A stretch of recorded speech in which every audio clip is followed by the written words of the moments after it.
All right, hey guys, it's Mark here. It's Sunday night, ready for the week 4 complete ending check-in.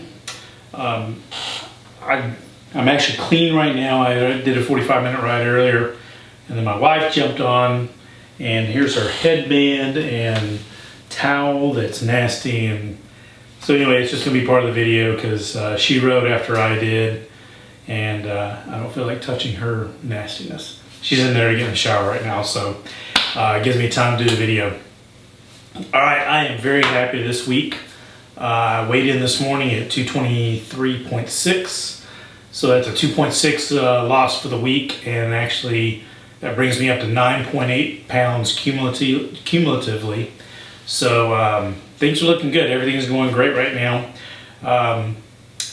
As far as the gallon a day, that's been a no problem. I was able to get 10 rides in this week. So there were 3 days where I was actually able to get in 2 rides. But Friday, I tell you what, by Friday, my body was pretty fatigued. I did the degree method on Thursday, and my legs were really fatigued. It's a different soreness. I don't get sore from doing a Peloton ride anymore. But this is hitting a lot of other different muscles that cycling really doesn't. So I was kind of struggling with steps and everything that day. But in speaking of steps, I've actually hit all my steps. I'm actually kind of surprised that today I got them all in. I'm literally only about 100 over what my watch says because I'm at 13,963.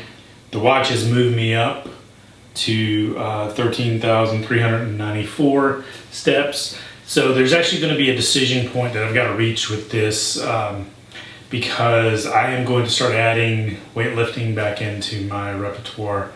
Weightlifting was my go-to thing for probably about 15 years. And before I blew my shoulder out and had reconstruction here, before I could squat quite a bit, before I had my hip replaced. So only the shoulder was something that was actually caused by the weightlifting, and but anyway, it's something I want to get back incorporated into. So I'm going to have to make a decision about whether I actually get on the treadmill and get my steps in, and right now I'm still trying to hit the goal of my watch, which is above the 11,254, maybe 534, something around there.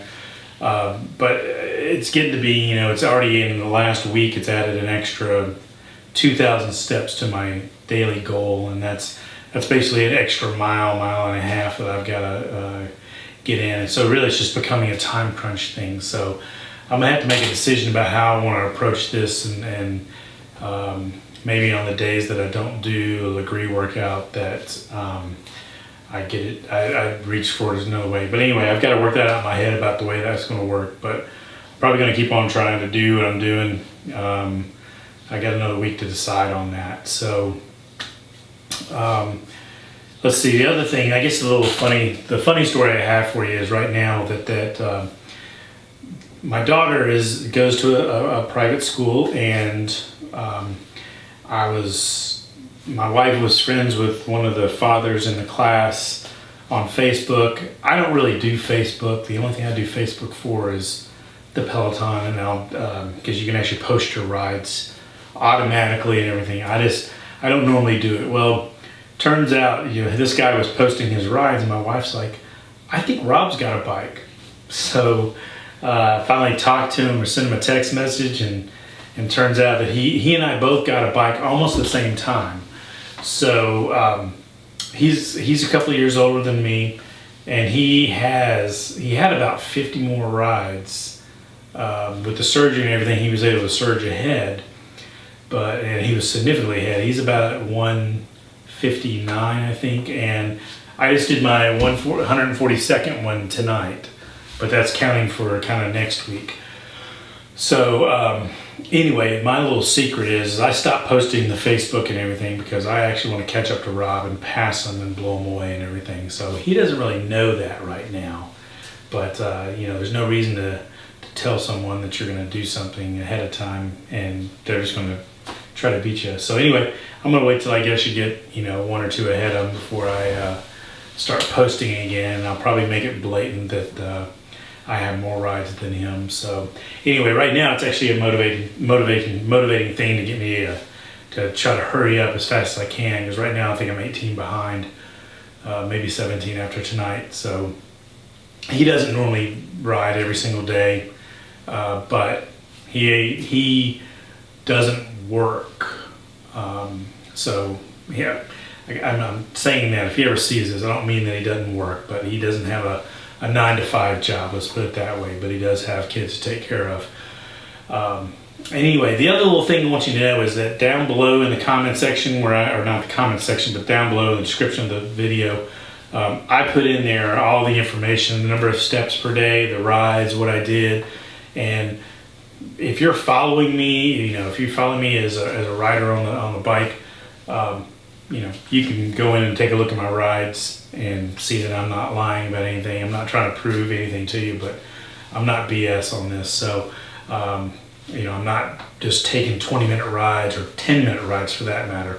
Still haven't done that yet. It's something I want to look into. I thought about doing it tonight, but I know my wife wanted to get a ride in. She's up to 65 rides, so I'm actually proud of her on that. So she's trying to hurry up and get to 100 as well and get her t-shirt. So anyway, I'm actually looking forward to this week, and you know, if I could get 3.6 pounds lost, that'd bring me right to 220, and that would be more than awesome. So I'm actually thinking about doing a cheat meal, because breakfast is actually my favorite meal of the day, and I'm thinking about maybe tomorrow or Tuesday actually going and eating a breakfast. But at the same time, I think that, and I don't want to screw things up because things are going good right now. So anyway, I hope you guys have a great week, and I'll check in with you midweek and see what I'm doing and see if I'm progressing. And I hope you guys have a good time. Take care.